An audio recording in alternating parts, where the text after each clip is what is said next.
Aloha and good evening, everyone. My name is Jürgen Steinmetz, and I'm joining you from Livestream.travel and eTurbo News here in Honolulu, Hawaii. Uh, Today, we have participants from all over the world.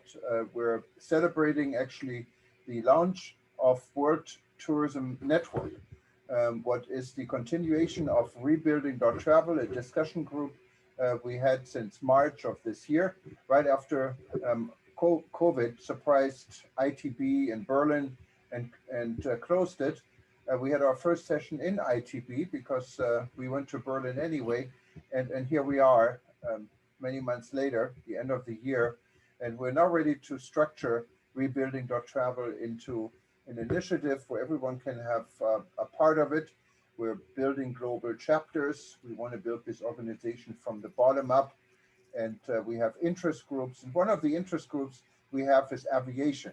And aviation is led by Vijay Ponosami. He is joining us today, and he's leading actually this discussion tonight. Vijay was a former VP for Etihad Airways. He's probably one of the most knowledgeable people I know in the aviation industry, and he's joining us from Singapore tonight. And it's his discussion, it's his group, and he will introduce himself and his panel. Good evening, Vijay, or good afternoon for you. Thank you very much, Jürgen. Greetings to everyone, and welcome to WTN's Aviation Group's inaugural panel series entitled Plane Talk, for 60 minutes of candid discussions on the aviation challenges. And today, we will be dealing with COVID-19 and the environment. My name is Vijay Punasamy, and I invite you to fasten your seatbelts and welcome our panelists. Professor Jeffrey Lipman, President of SunX Malta and former IATA Executive Director, UNWTO Assistant Secretary General, and first WTTC President.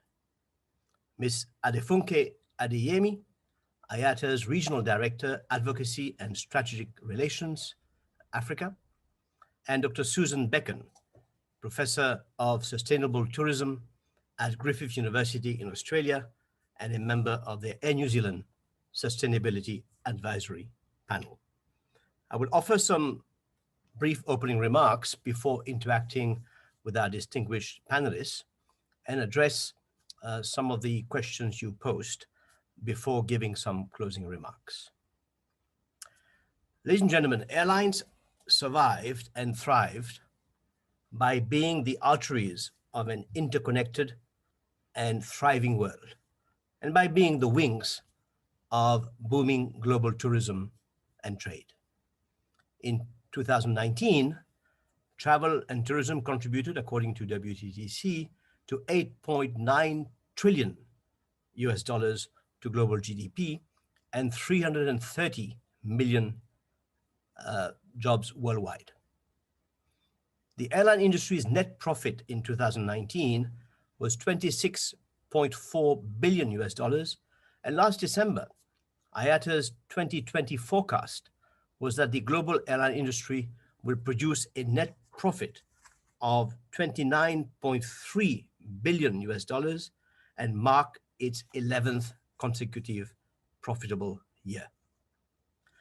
Airlines invested billions in next generation aircraft and technology, in recruiting and training personnel to meet and stimulate an ever increasing demand for air travel. Sky was not the limit, as long-term projections predicted a doubling in air travel over the next 2 decades. Then came COVID-19. WTTC estimates that by the end of this year, more than 174 million travel and tourism jobs will be lost globally, and global GDP would lose more than 4.7 trillion US dollars from travel and tourism. Now, governments have so far supported the airlines with 173 billion US dollars, but IATA expects airlines to have debts in excess of $651 billion and lost 118.5 billion US dollars by the end of this year. Now, air cargo continues to do well because it is driven by need. Air passengers need to travel, for example, to return home, for medical or family emergencies, for unavoidable business and pilgrimage, will do so as soon as they are able to. However, and this will be perhaps my first challenge to my panelists, even though it is safe to fly when airlines enforce updated health protocols, being on an aircraft is only a part of the journey.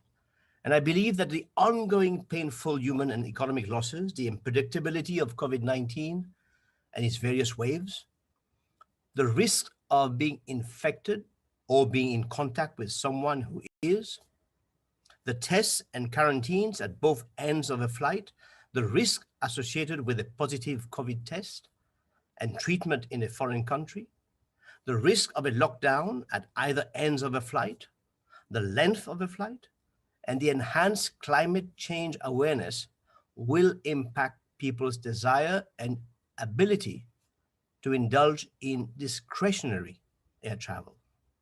Now, work-related travel will also be impacted for a long time because businesses continue to suffer, budgets everywhere are being slashed, and people, like all of us on this call, are and new opportunities of the cost-effective virtual tools. Is it therefore fair, and this is my first question to Funke, to say that the biggest hurdles in stimulating international air traffic continue to be border closures and quarantines?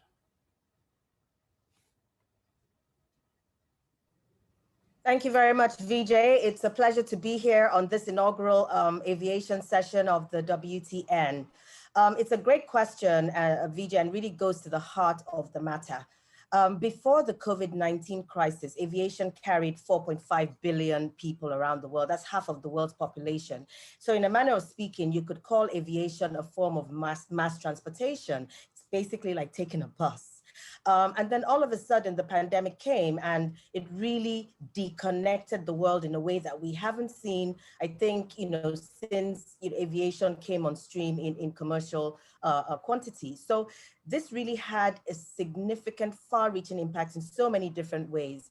And I think we're now at the point where we're at a crux and at a pivotal point where we need to consider the balance of saving lives and the livelihoods of those lives. And that's really, I think, what is really happening at the moment. And certainly that's at the forefront of the consideration in Africa, led by the African Union and many of the institutions. But to the question specifically, for sure, this issue of border opening, based following on from the border closures resulting from the pandemic is absolutely fundamental. At the crux of this crisis, passenger numbers were down to 96%, meaning that there was hardly any flying going on.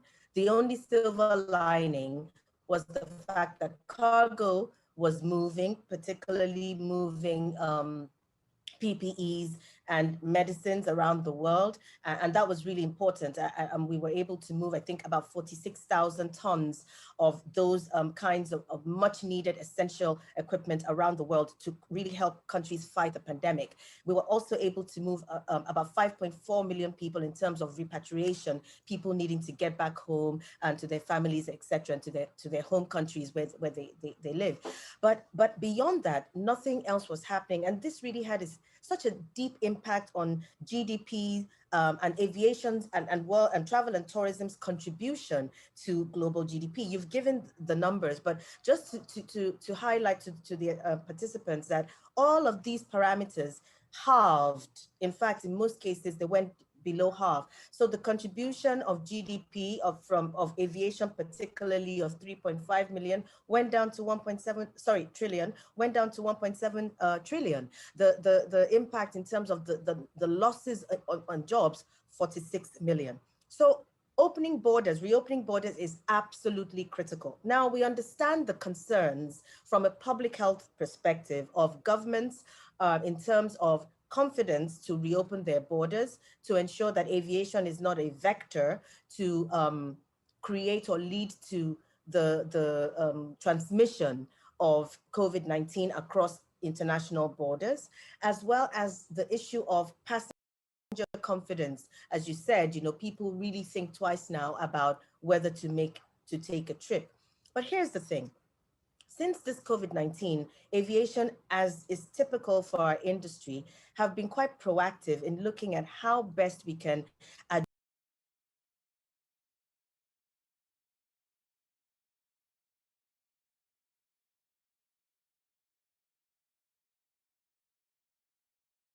a super spreader of this disease. The first things that we did were we started to proactively look at how we could assess the end-to-end journey of a passenger and their cargo, and how to make sure that that journey was as safe as possible. And we looked at everything from the pre-flight, even from before you left your house. So how could you mitigate, contact with unnecessary contact from that process, all the way to when you get either through transit to borders and customs.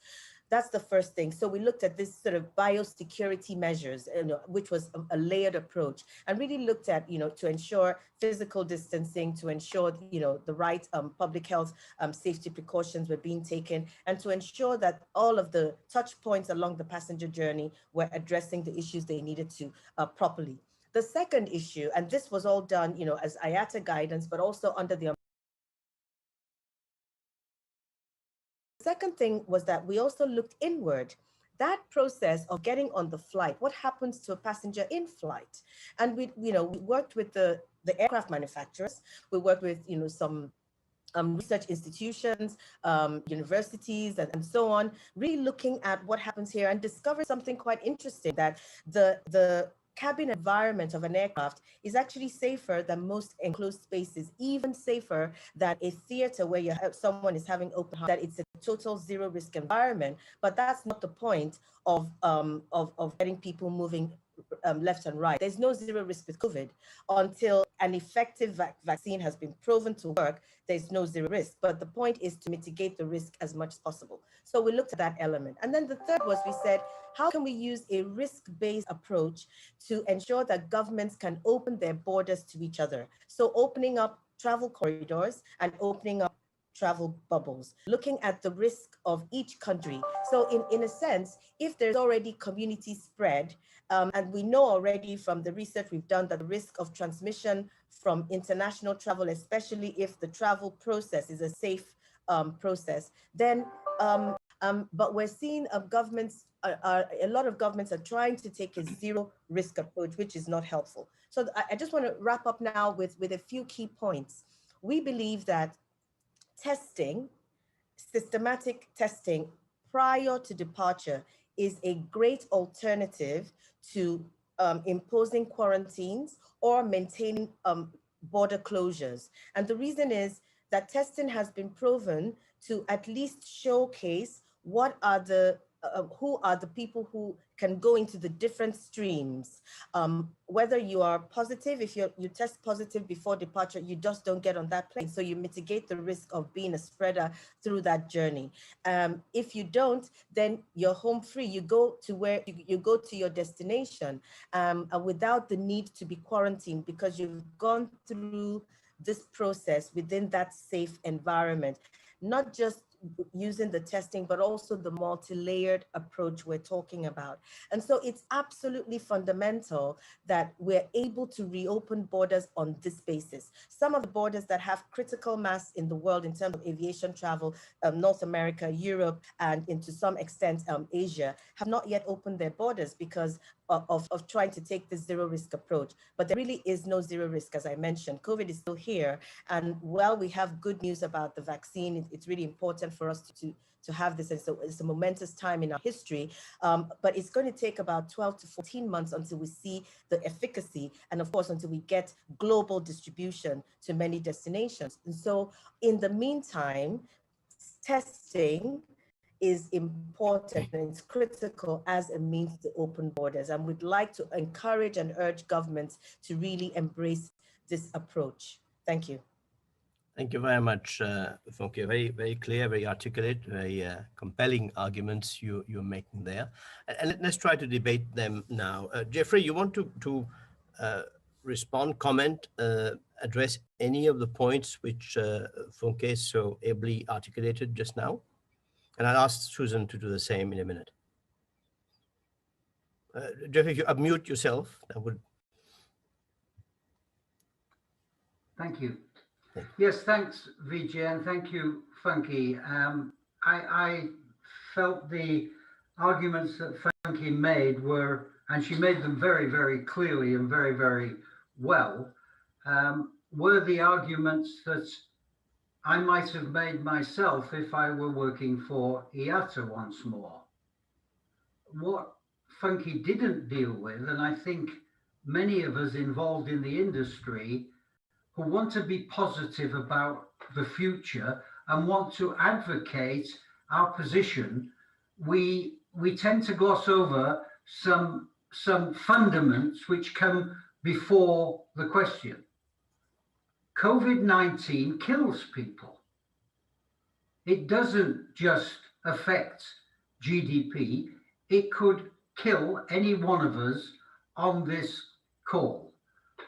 The opening and closure of borders is one of a mechanism that governments have put into place to deal with a global pandemic, a public health crisis in every country. And I'm not any expert on this, but we know, and you touched on it yourself, Vijay, this is a highly infectious virus. I sat on the UN Interagency Committee when I was in the UNWTO, when we dealt with avian flu. And all the agencies had a nominated contact point, and I was the contact point for UNWTO. And this has made me understand a little bit how complicated it is to get control of a new virus, and one where the medical profession, the best medical people in the world, the best, are actually uncertain as to how the virus will be contained and how it might mutate and how it might pass.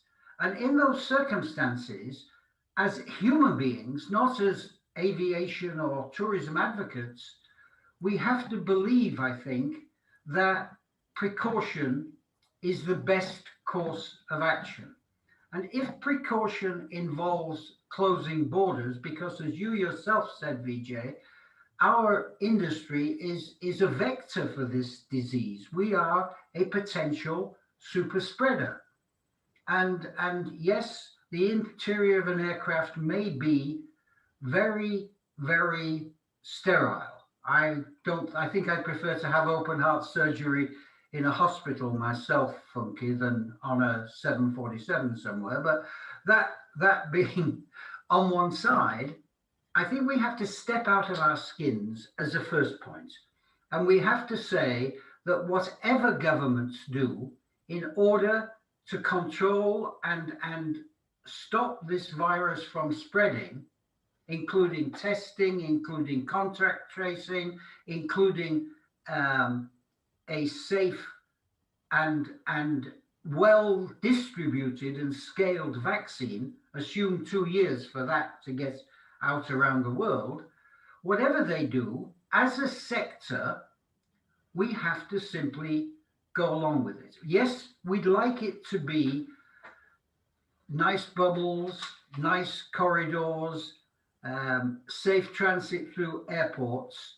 It's going to take some time to put all that in place. And in the meantime, the virus is doing things which the medical people are only learning about as it does things. So I don't want to sort of go on with a prepared speech. I think we have to do what the health authorities tell us, and we have to hunker down and accept that for the next 2 to 3 years, it's like having a conversation at the beginning of the 1939-1945 war and getting some people together who say, It's going to be great when we can go out again in the evenings and go to restaurants and not go into bunkers because the bombs are dropping. At this moment, we are in 1940, and there's another 4 or 5 years of that war, and people didn't like it, and GDP dropped, and jobs dropped, and industry sectors like aviation had to readjust and go back into a sort of basic operation and do all those things that Funky talked about. Work with ICAO, plan mechanisms for safe passage, make sure that all the messaging is right. But the point is, the virus is the issue. We have to control it. Otherwise, you, VJ, or Funky, or me, could be dead because we go to the wrong place at the wrong time. Thanks, Jeffrey. Susan, you want to add anything on this?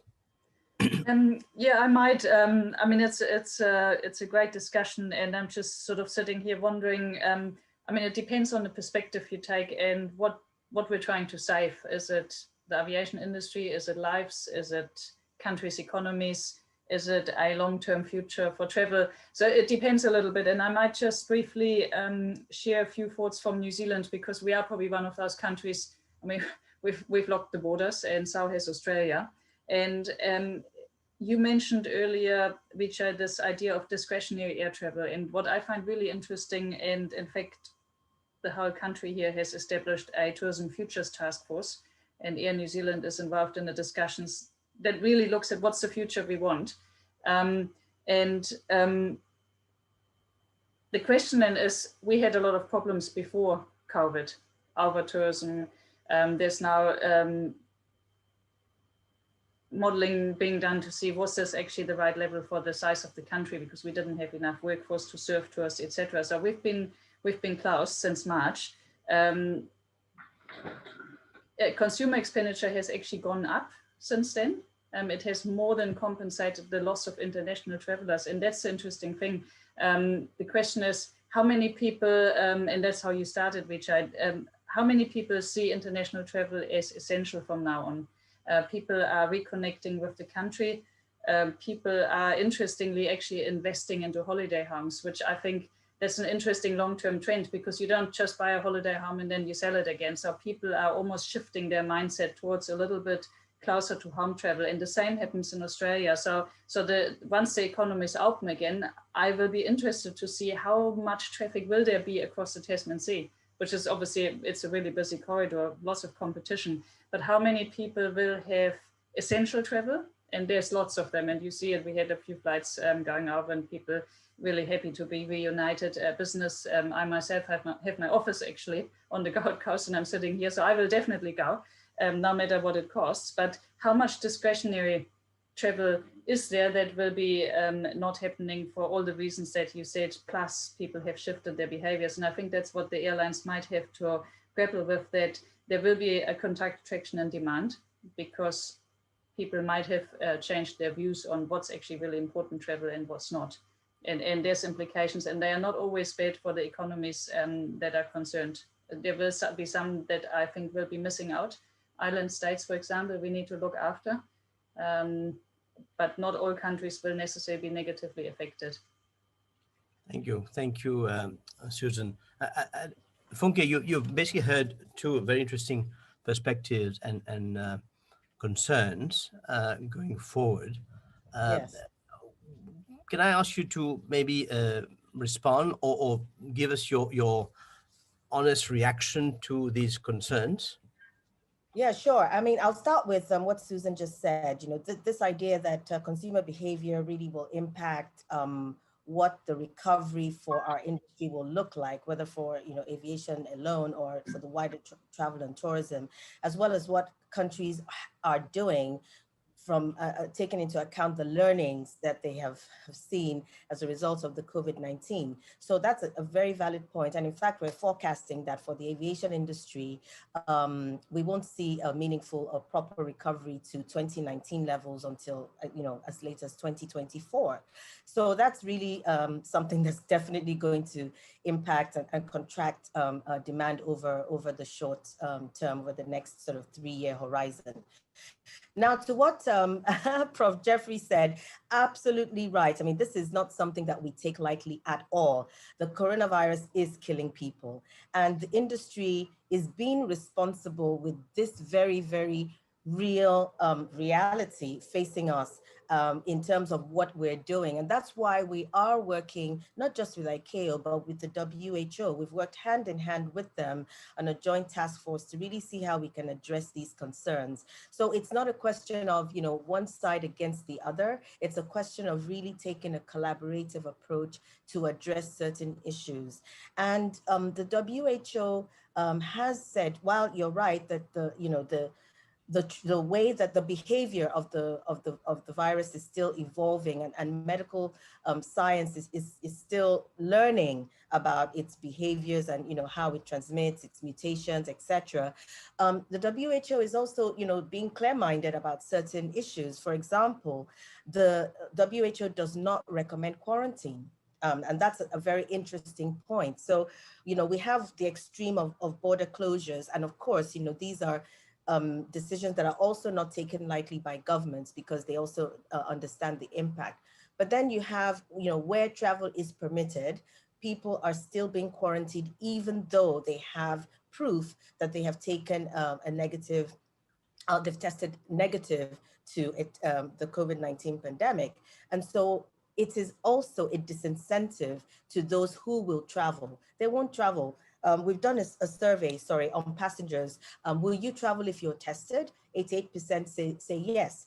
Will you travel if you're likely to be quarantined on the other side? As high as 80% say no. So a quarantine, if you've been tested, is another disincentive to travel. And that's the area that we're really trying to address here, that if you are open, first of all, you can open if you really look at the risk and calculate it based on what you think is best for your people and your country, then open up based on testing, contact tracing, and so on, and all of the other multi-layered measures.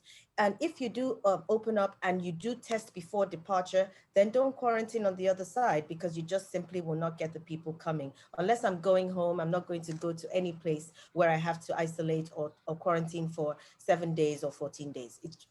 There just simply would be no reason to. So that's really what we're trying to address here. And we're also trying to use, not just to ensure that there is a trusted framework that is really the forefront of the center of this issue. One of the reasons why governments are closing their borders to other countries is, well, there is a trust issue, and we've got to be frank here. Do we trust the tests that are coming from country X? Do we trust the results that are coming from country Y? But if you have a trusted framework under an established, body, a credible body, industry body that has been used by governments over the years, then that could be a meaningful way of addressing these particular issues.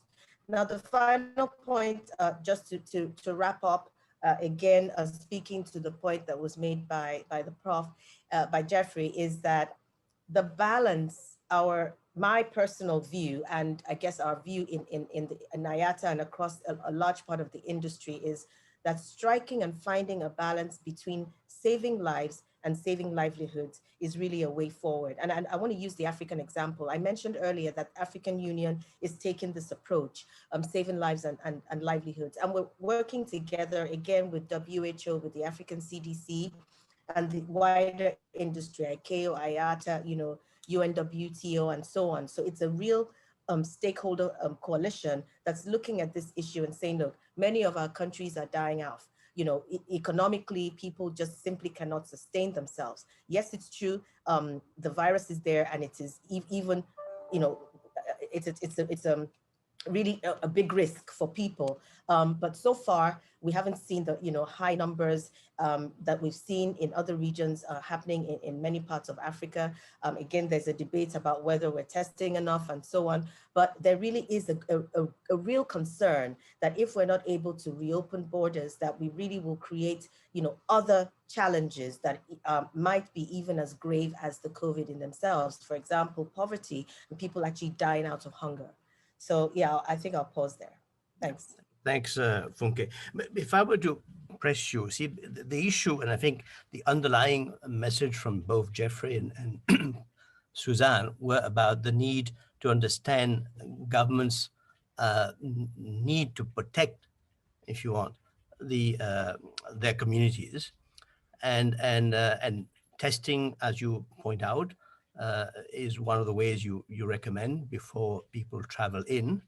But if you look at then your rejection of quarantines, I was intrigued. On 2nd of December, IATA issued a press release which basically called on Europeans and UK governments to immediately abolish passenger quarantines on the basis of an EASA and European Centre of Disease Prevention and Control rejection of transmission of using quarantines. But it was only in the context where transmission of the virus is already widespread. It's not a kind of a fitting all the scenarios. But if you look at, I'm based in Singapore, like yesterday, Singapore had 0 locally transmitted cases, but it had 12 imported cases, 2 of whom were symptomatic, 10 were asymptomatic. And all those 12 were placed in isolation upon arrival. So you can imagine why and how governments are concerned and using, in a way, these protections of isolation and quarantines to try to protect their population from further infection.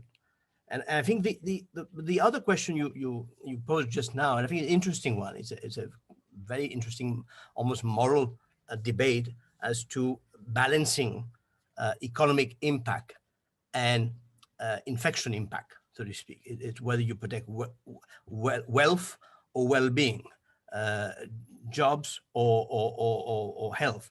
And in that, I'm going to quote you something which and I'd like to get the panel's response on that. If I can just find this quote. Yes, because see, in the context of today, especially we're dealing with the pandemic, and even more so in the new normal, where skepticism is at its height, I think trust, you must agree, Funke, is a key to building confidence, and that public and private international organizations involved in travel and tourism must demonstrate their trustworthiness and not their vested interests. Now, I'll give you a quote, actually 2 quotes from the UNWTO Secretary General, who called, and I quote, "finding the right balance between public health concerns and supporting a sector upon which millions of people depend," end of quote. And a further statement, and I quote, that governments have a duty to put the health of their citizens first. However, they also have the responsibility to protect businesses and livelihoods. For too long and in too many places, the emphasis has overly focused on the former, and we are now paying the price, end of quote. How do you react to this kind of statements, Jeffrey? Well, I'm really glad you reframed the question and put it in those terms. I hadn't seen Zurab's quote, but I think it is indicative and understandable of a mindset which is there to support the sector. And that's just a good thing and a necessary thing. But in my view, and maybe it's because I'm one step removed at the moment, I come down on the side of the precautionary approach. If you assume that your alternatives between health and the economy, to put it in those terms, is in a line, I have a start which is very close to the health position. Make sure that people are not going to die, and even more so, that people are not going to inadvertently kill other people because they're carrying the disease in ways that, you know, you said it's asymptomatic. You don't know that you're carrying it, but you've got it and you've been tested, but the test doesn't show for a certain while.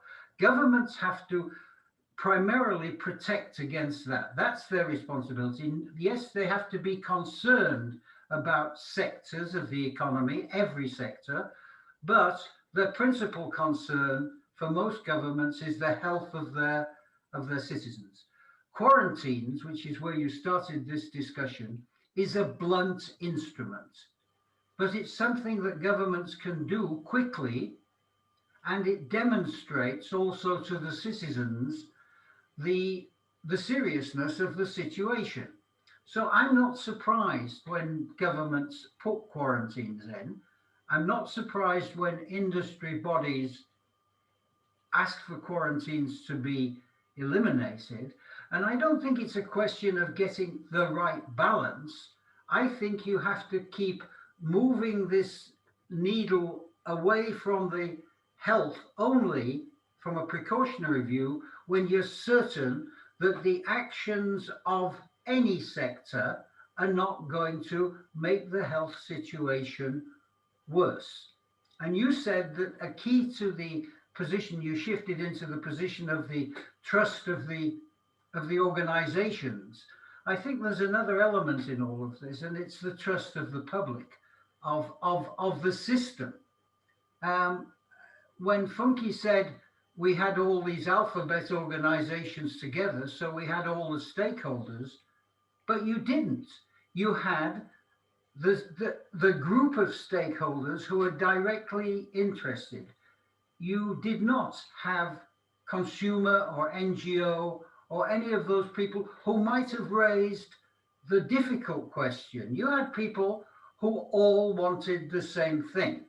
And I've been part of the organization of that in IATA, very much in IATA. The whole IATA-ICAO relationship was built up in my days. I was responsible for that development. So I understand it. But in this current situation, and particularly when you can turn on your computer or your television set and you can see what's happening everywhere, I think you have to go beyond what you've defined as trust. I think people are looking for three things. I jotted them down. The first and overriding thing is safety. That's the most important. And I think in those circumstances, whether you're quarantining or whether you're having corridors or bubbles, safety has to be paramount. The second thing is, and here is a big issue that's coming up, is simplicity. If you have to travel between 3 countries and you need 3 different health certificates, and they can change the conditions whilst you're on your journey, that's going to drive people bonkers. And the last one is certainty. You don't want to be in a situation where you travel to another country and maybe you don't have quarantine when you get to that country. You find that when you go home, you have to have quarantine at home. So I think, I don't have a magic solution to what I've just defined. I think, but we didn't have a magic solution in 1940 to another 5 years of war. We're in for a tough time whilst we're juggling all these dynamics around and getting it to work, a bit like trying to get the multilateral system together, Funky, in IATA, when you're dealing with dozens of bilaterals. This is going to be a complex situation. And yes, hopefully the vaccine will make a big difference. But we also have to take the hype out of the vaccine, the Donald Trump bullshit out of the vaccine. We getting the vaccine to a situation where all of the population who might travel have had some sort of certainty in their control of the infection, that's going to take quite a long time.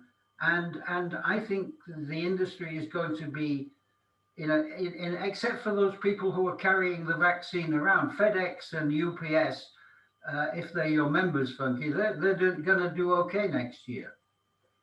Okay, thanks, Jeffrey.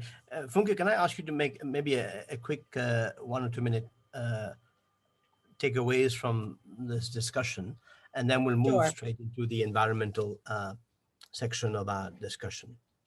Please go ahead. Sure. I mean, this is a very interesting debate, and I think it's one that can be polarizing, but also I think that if it's addressed in a holistic manner, really can bring a lot of issues together. I think the one thing I want to say is that while we're having this discussion, I'd like us to just put on the table that it's not either or. You know, all of these things we're saying, it should not be binary. And we're at the moment, I feel like we're having quite binary positions on these issues. The situation is that for every country, for every region, things are different. I've mentioned to you already in Africa that Corona is killing less people than hunger is. That's something that is a reality on a day-to-day basis for millions of the 1.3 billion people in Africa. So this is something that governments are looking at and really considering and addressing how best to look at the situation. I think, you know, Jeffrey made a point about risk assessment, and I think that's really where I want to end my comments on this. If we're having a zero risk conversation, I understand totally. Keep borders closed, keep everyone at home, and you know, let's just make sure that, you know, even one person doesn't get Corona. Totally understood. And it's a very hard decision for governments to make. The people who are making these decisions is very, very hard. In my country, I'm close to the presidential task force that's working on this. It's literally a balancing, very, very delicate balancing act that they go through every week. What is the status? What can we do? Can we increase the number of flights in? Can we increase the number of passengers in? Yes, we can here. No, we cannot there. That's really literally how it is on almost a daily, weekly basis. However, this conversation cannot be a zero risk conversation because there is no zero risk with Corona until we have proven the efficacy of the vaccine. I'm sure many of us on the call took vaccines as young children. I remember taking, as a young child, the yellow fever vaccine. Until today, I can travel to many countries in Africa with my yellow fever card that's renewed on a regular basis because I have been vaccinated. That makes it easy for me to go to travel around because I am immune to that particular disease. Today, there's no immunity against coronavirus. We haven't yet tested the efficacy. And so with that in mind, and that only, there is no zero risk. Thank you. Thank you, Funke. And I think we all agree here. I think no government and nobody on this panel also is advocating a zero risk approach, whether dealing with airline aviation security, safety, or COVID management. I think it's all a question of whether the risks are sufficiently and adequately mitigated in the light of the known science and the known spread of a fast changing virus.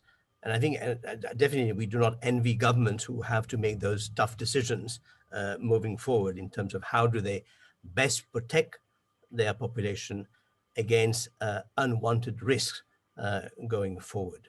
But let me now turn to the environment in the 15, 20 minutes we have left. Now, before COVID, we all know aviation was one of the fastest growing sources of greenhouse gas emissions.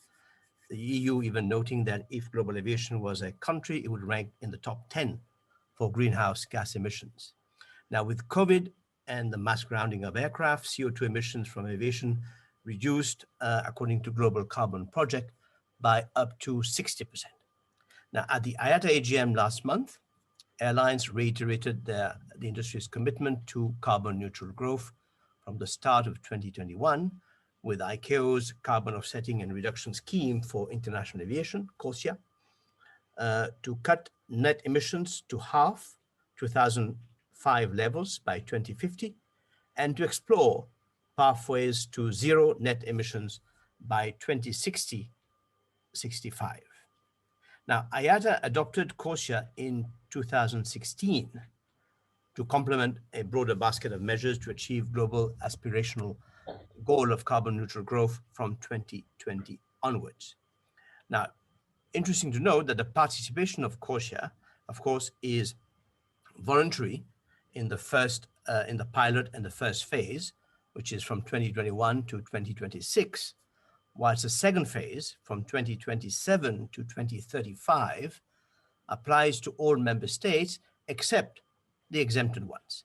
The exempted ones are either states whose individual share of international aviation activities in RTKs, revenue ton kilometers, in year 2018 is below 0.5% of total RTKs, and states that are not part of the list of states that account for 90% of total RTKs when sorted from the highest to the lowest amount of individual RTKs. Also excluded are least developed countries, small island developing states, landlocked developing countries, regardless of their share of aviation RTKs.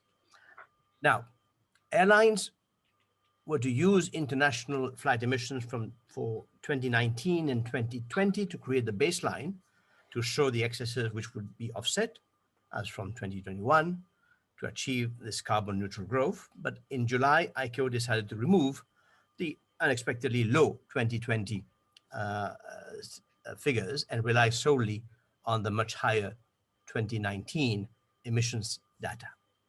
Now, many green aviation groups have criticized offsetting as a means for companies to shirk their environmental responsibilities, essentially paying their way to continue business as usual and avoid any meaningful action on net emissions reductions. Greenpeace said, and I quote, "This whole strategy is a flight of fancy. Carbon offsetting is simply an excuse to carry on with business as usual, whilst shifting the responsibility to cut emissions to someone else, somewhere else, and some other time. It's greenwash, pure and simple, and ministers should be wary of lending it any credibility," end of quote. Susan, will the pre-COVID CORSIA and the aviation sector, and here not talking only about the airlines, the whole aviation sector, manufacturers, fuel suppliers, airlines, be able to withstand the enhanced environmental challenges? Yeah, thank you, Vijay. And look, I mean, the good thing about CORSIA was that it did bring all the airlines or countries to the table to say, okay, we've got to address climate change as an industry. So that's the good one. On the other hand, I mean, it's not just Greenpeace, but just last week, the UNEP emission gap report came out and quite clearly stating that essentially the same point that you just read from Greenpeace, that CORSIA is completely inadequate. It does not lead to any reductions. And so in some ways, and you want a candid discussion here, I think it's probably dead before it starts. And I think what the progressive airlines are doing, and there's quite a group of them, they are really starting to push much harder on the real decarbonization of the industry. And so the World Resource Institute will bring out a science-based target approach for airlines that will come out in February. And that will provide a clear pathway for airlines to reduce emissions, essentially not net, but zero by 2050, because the net is an accounting construct. You can only have a net if someone else says your credit. If everyone else has reduced, there's no credits left to buy. So there's only zero at that point. So I think some airlines are pushing ahead. Some countries are co-investing, like some Scandinavian countries who work with the airlines. And I think that will in some way supersede CORSIA. And there might remain a voluntary carbon offsetting market, which is great. Great for those people who feel they want to make a donation and contribution. I can see that continue alongside some of the other sort of fastening pace. Thank you very much. Funke? Yeah, thanks, Vijay.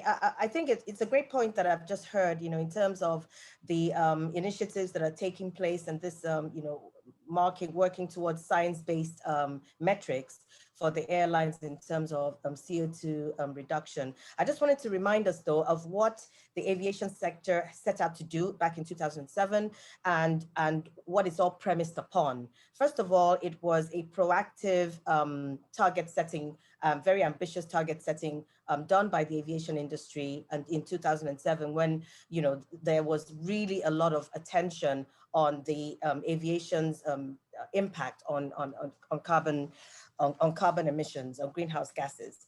And of course, when this whole debate began, we stepped up to the table and said, look, we've got to do something. We've got to take responsibility. Never mind that we were, not maybe the highest on the list of emitters, but it didn't matter.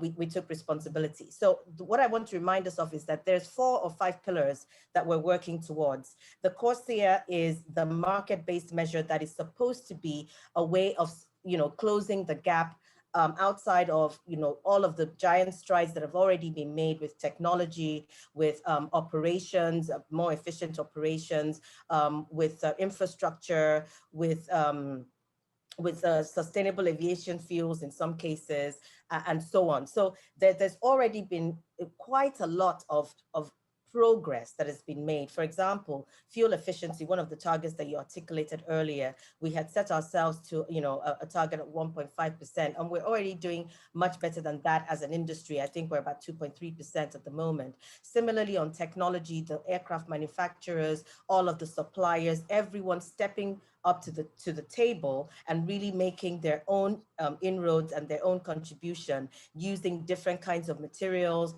for manufacturing. Is not just about the engines, it's also what comes with an aircraft. How is an aircraft operated, the systems, how much paper do you put on it, how do you change what you use for serving the food. So many things, and not just the airlines themselves, but the whole ecosystem, green airports, waste management, and so on. So this is what, just a reminder that we started with this global market-based measure that evolved into CORSIA. And the importance of CORSIA is that it is a global measure so that we can avoid a multiplicity of regional schemes, which will, create quite a lot of chaos, confusion in some cases, and distort the market. And that's the reason why, under the umbrella of ICAO, the market-based measure came up. Now, of course, I understand that some regions are far advanced and really are quite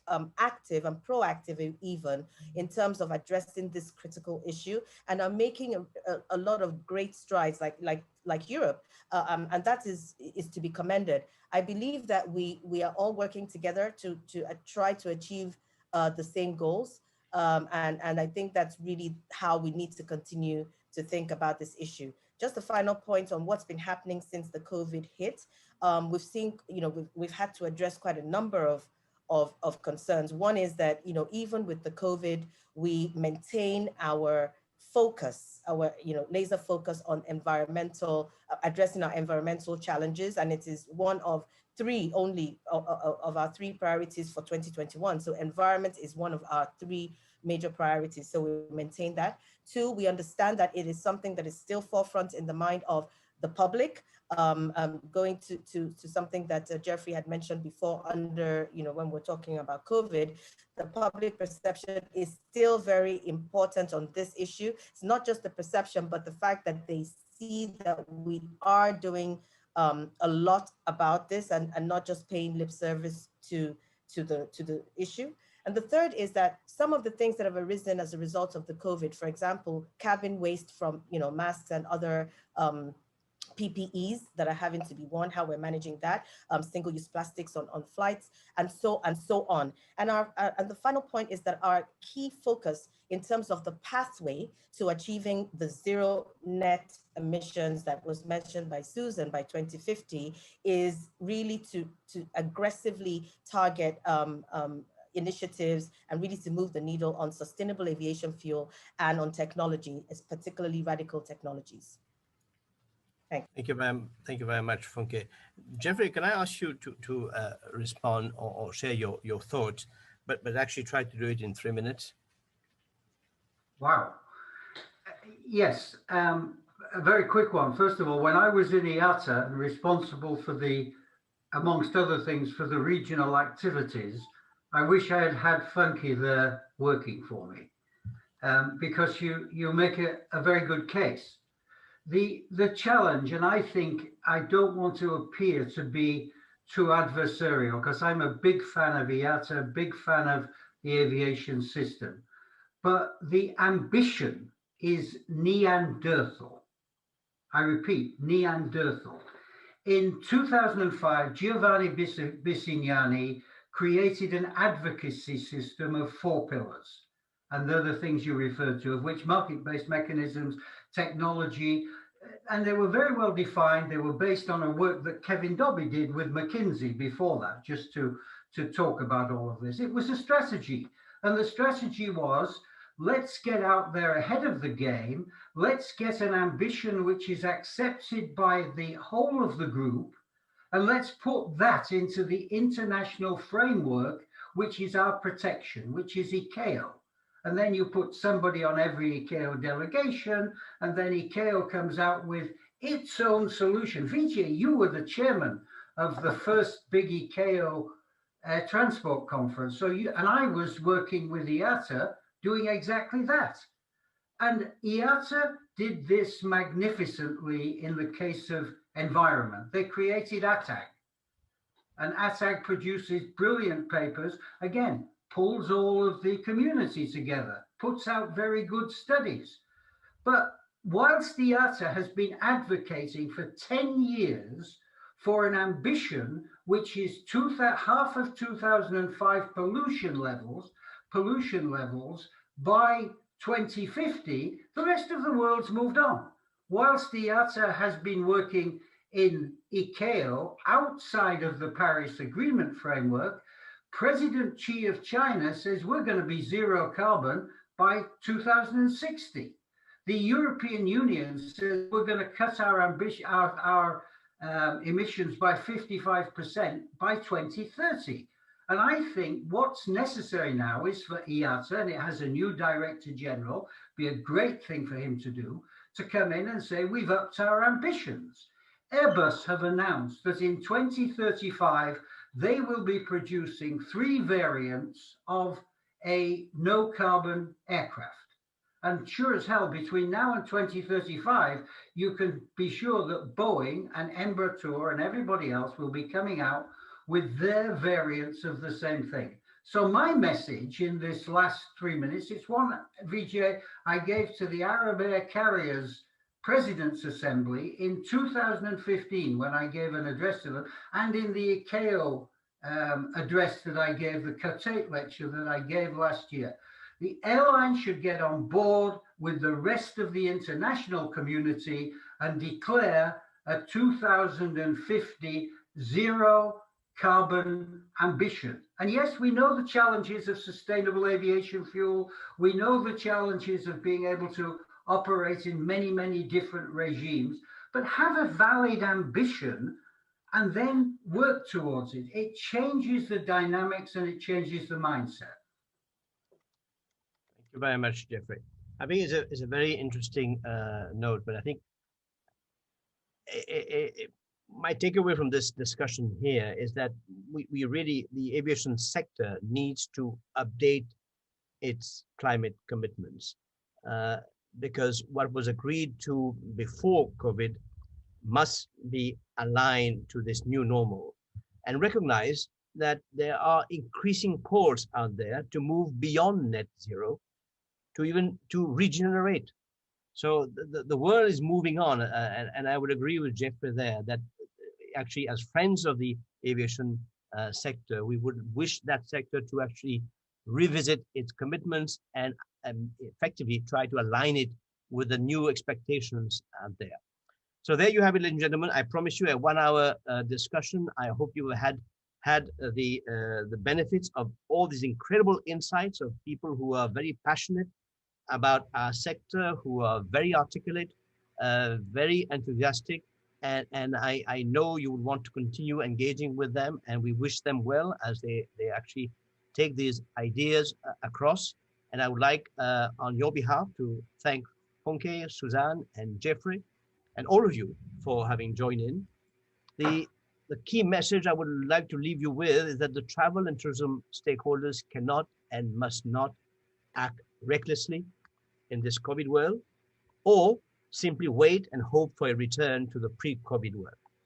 We must wake up to the fact that the new normal requires new mindsets to find new solutions.